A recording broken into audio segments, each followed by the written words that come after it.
যাও। হ্যাঁ। হাই বন্ধুরা, আজকে আমার নাম হলো সুবানী দেবনাথ।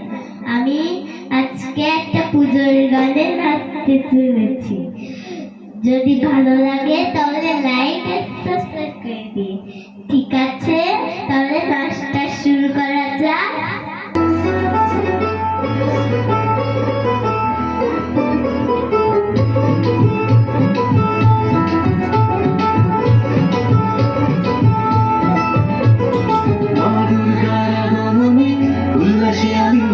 মহামারী মুছে যাবে ঢাকের পিঠে পড়লো কাঠি উড়ে হোক জমজমাটি নতুন সাজে সেজেছে আকাশ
লাগলো দোলা কাশে বনে হিমেল শরৎ টানে